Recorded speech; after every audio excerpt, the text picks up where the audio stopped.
Hi అందరికీ praise lord. ఈ సమయాన్ని ఇచ్చిన దేవాతి దేవునికి స్తోత్రం. మరి మనము దేవుని బిడ్డలుగా ప్రతిదీ గమనించుకునేవారిగా ఉన్నప్పుడు, అలా మనం గమనించినప్పుడు మరి పొరపాట్లు ఏమన్నా ఉన్నప్పుడు వాటిని సరిచేసుకొని మనం దేవుని మార్గంలో నడుస్తాము. దాన్ని బట్టి మనము ఆశీర్వదించబడతాము. దాన్ని బట్టి మనము సాతానికి దొరకము. దేవుని యొక్క కాపుదల్లో ఉంటాము. మనము మన కుటుంబాలు రక్షించబడతాయి. ఒక్కసారి మరి మన రోజువారీ మన పరిస్థితుల్లో మరి మన ప్రమేయం లేకుండా ఏమన్నా మరి దేవుని ఉగ్రతను మనం కొని తెచ్చుకునే వారిగా ఉంటున్నామా అనేది ఒక్కసారి గమనించుకోవాలి. అలా ఒక్కసారి మీకు జ్ఞాపకం చేస్తాను. ఎందుకోసమంటే అలా గమనించుకున్నప్పుడు మరి మన ప్రమేయం లేకుండానే మరి దేవుని ఉగ్రత మనపైకి వచ్చేలాగా మనము ఉంటున్నామని కూడా మనకు తెలియకుండానే కొన్ని పొరపాట్లు అయితే మరి మనం చేసేసేవారిగా ఉంటున్నాము. ఒక్కసారి మనము ఇద్దరు ముగ్గురు కలిసి కూర్చున్నప్పుడు ఒకసారి గమనించుకున్నట్లయితే వేరే వారి గురించి ఒకళ్ళు జస్ట్ అలా ఎత్తుతారు వాళ్ళ మాట. వాళ్ళు ఎత్తినప్పుడు ఆ మాటని మరి వేరే వాళ్ళు కంటిన్యూ చేయవలసి వస్తుంది. అలా ఇద్దరు ముగ్గురు కలిసి ఒకరి గురించి ఒకళ్ళ గురించి ఒకళ్ళు అలా ఇతరుల గురించి మాట్లాడేవారిగా ఉంటాము. అలా ఉన్నప్పుడు నిజంగా అలా మాట్లాడడం వల్ల కనీసం ₹1 కలిసి వస్తుందా?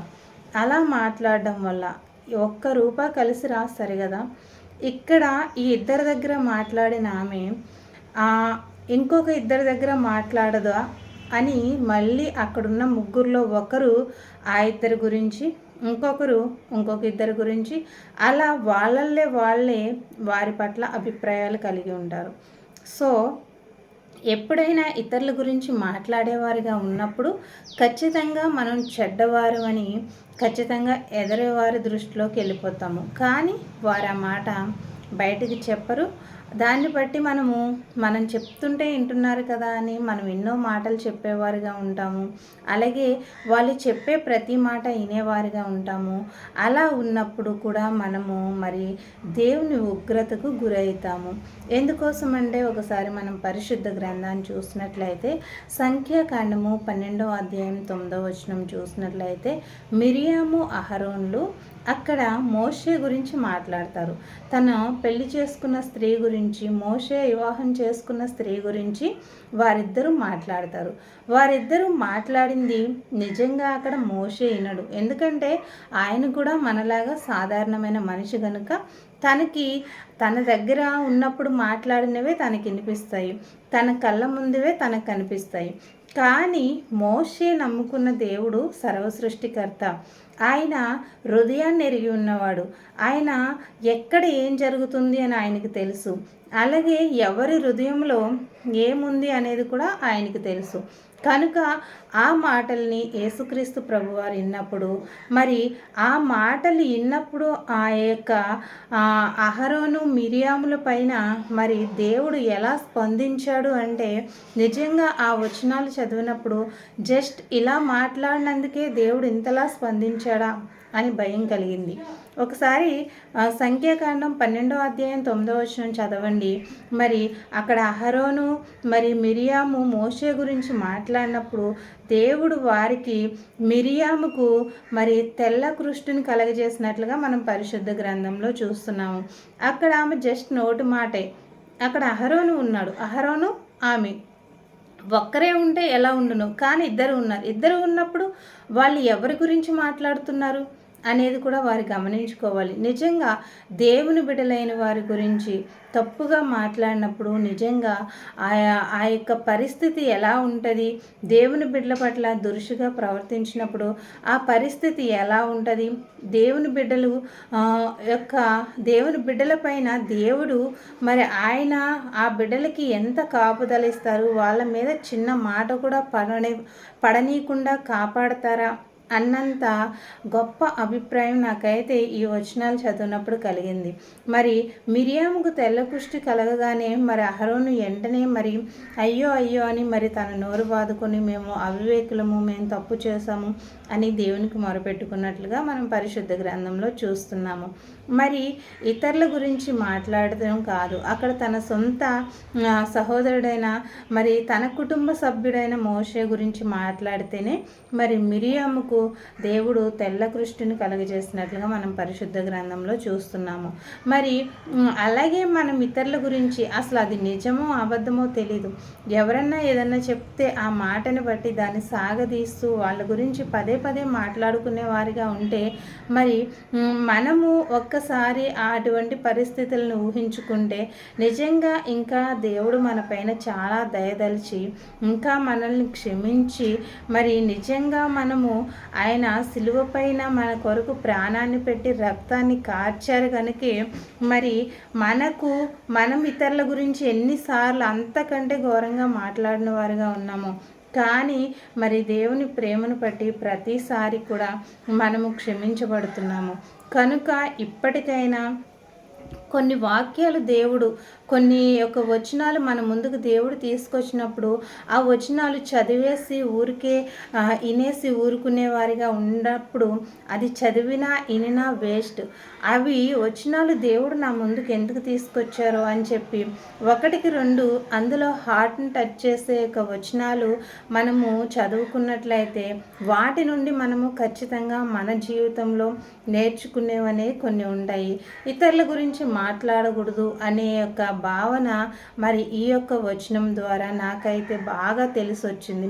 ఇతరుల గురించి మాట్లాడితే ముఖ్యంగా దేవుని బిడ్డల గురించి మనము తెలిసైనా తెలియకైనా వాళ్ళు మన సొంత వాళ్ళైనా బయట వాళ్ళైనా మనం తప్పుగా మాట్లాడినప్పుడు దేవుడు ఉగ్రత దేవుని కోపానికి ఖచ్చితంగా మనం గురయ్యేవారిగా ఉంటాము. కనుక మరి దేవుని బిడ్డల గురించే కాదు ఇతరులు ఎవరి గురించైనా మనం మాట్లాడేవారిగా ఉండకుండా ఇతరులు మాట్లాడుతూ ఉంటే ఇంకా అక్కడ సమాధాన పరిచేవారిగా మనం ఉండాలి. వారు లేరు, అసలు అక్కడ నిజమో అబద్ధం మనకు తెలియదు, ఎందుకు వాళ్ళ గురించి మాట్లాడడం అని మనం చెప్పేవారిగా ఉన్నప్పుడు మరి దేవుని దృష్టిలోకి మనం వెళ్తాము, మనం ఆశీర్వదించబడతాము. నిజంగా అక్కడ మోషే ఎంత సంతోషించుండొచ్చు. నిజంగా అసలు దేవుడు ఆయన అక్కడ మిరియాముకు శిక్షణ విధించాడు. నిజంగా మనమైతే ఏంటంటే మనకు వచ్చిన ప్రాబ్లమ్స్, ప్రభువా నాకు ఈ ప్రాబ్లం వస్తుంది, నన్ను ఇలా అంటున్నారు, చూడు ప్రభువా జ్ఞాపకం చేసుకో అని మనం అంటాము. కానీ అక్కడ మోషే వినలేదు, మోషేకి ఏమీ తెలియదు. కానీ దేవుడు ఆయన బిడ్డలపైన ఆయన కనుదృష్టి ఎంతలా కావలగా ఉంటుంది అనేది మనం ఈ వచనం ద్వారా కూడా నేర్చుకోవచ్చు. కాబట్టి దేవుని బిడ్డలుగా మనము ఎప్పుడూ కూడా ఇతరుల గురించి మాట్లాడేవారిగా, ముఖ్యంగా దేవుని బిడ్డల గురించి తెలిసైనా తెలియకైనా ఒక మాట మాట్లాడేవారిగా ఉండకుండా వాళ్ళ గురించి వీలైనంత వరకు మనము మౌనంగా ఉండడమే మేలు. ఎందుకంటే వాళ్ళు నిజంగా రైట్ అయినా రాంగ్ అయినా అది దేవుని లెక్కలో ఆయన చూసుకుంటారు.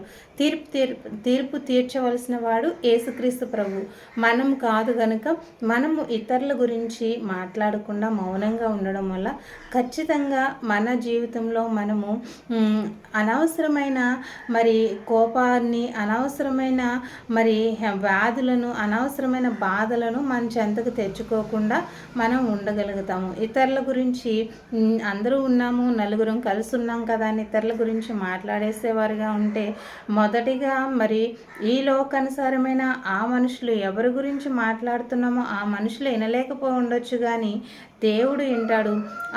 ఆ యొక్క దేవుడు విన్నప్పుడు నిజంగా మనుషులు విన్నప్పుడు కంటే దేవుడు వింటే అప్పుడు మనము ఎక్కువగా మరి బాధపడవలసిన వారిగా ఉంటాము. ఎందుకంటే దేవుని కోపము రగులుకుంటే మరి ఆయన ఉగ్రతను తట్టుకునే అంత శక్తి మనకి లేదు. కనుక మనము దేవుని పట్ల భయము భక్తి కలిగి మరి ఆయన ఇచ్చిన ఆజ్ఞల్లో మరి నీ వలె నీ పొరుగు వారిని ప్రేమించమని ఆయన ఇచ్చిన ఆజ్ఞానుసారంగా మనము మన చుట్టూ వారు ఎలా ఉన్నా మరి మనల్ని ఇబ్బంది పెట్టేలా ఉంటే వారి గురించి ప్రార్థన చేసి ప్రార్థన చేసాము ఇంకా వారి ఆలోచన లేకుండా మన పనిలో మనం ఉండగలగాలి.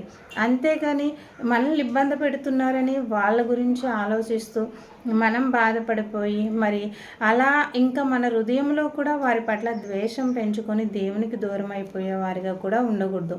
కనుక మనం ఎవరి గురించైనా తెలిసైనా తెలియకపోయినా ఏ మాట మాట్లాడకూడదు. అలా మాట్లాడితే మరి మిరియాము ఎలా అయితే మరి అక్కడ శిక్షించబడిందో అటువంటి శిక్షలను తప్పకుండా మనం కూడా పొందుకునే వారిగా ఉంటాము. కాబట్టి అటువంటి శిక్షలు పొందుకునేవారిగా కాకుండా మరి భయము కలిగి, భక్తి కలిగి, దేవుని పట్ల భయభక్తులు కలిగి మరి మనల్ని మనము మన యొక్క నోటినే కానివ్వండి, మన ఆలోచననే కానివ్వండి, మనల్ని సమస్తాన్ని కూడా మరి దేవుడు మనకి ఇచ్చిన ఈ శరీరాన్ని, ఈ హృదయాన్ని మనము మన గ్రిప్లో మనల్ని మనం దేవునికి అప్పచెప్పుకొని, అలాగే మన ప్రవర్తన అంతటినీ కూడా మనము ఏ విధంగా మనము నడుచుకోవాలి, ఎక్కడ ఎలా జీవించాలి, ఎక్కడ ఏ మాట మాట్లాడాలి అనేది గమనించుకొని అలా మాట్లాడేవారిగా ఉన్నప్పుడు మరి తప్పక మోషే అక్కడ దేవుడు మోషేని ఎంతలా ప్రేమించాడో, మరి మోషేను మాట అంటే ఇన్న దేవుడు, మరి దేవునికి మనము దగ్గరగా అయితే మన పట్ల అయినా ఎవరైనా అలా ఆ విధంగా మన పట్ల మాట్లాడినప్పుడు దేవుడు తప్పకుండా ఈయన్ని అక్కడ ఆయనే యుద్ధం చేసేవాడిగా ఉంటాడని గమనించుకొని మరి ఇతరుల గురించి మాట్లాడేవారుగా కాకుండా మరి దేవుని ప్రేమను బట్టి మరి ఆయన ఆజ్ఞానుసారంగా నీ వలే నీ పొరుగు వారిని ప్రేమించమని ఆయన ఇచ్చిన ఆజ్ఞానుసారంగా మనము మన చుట్టూ ఉన్న వారిని ప్రేమించేవారిగా, దేవుని నామానికి మహిమ తెచ్చేవారిగా, ఏరొకరికి మాదిరికరంగా ఉండేవారిగా జీవిద్దాం. Praise lord.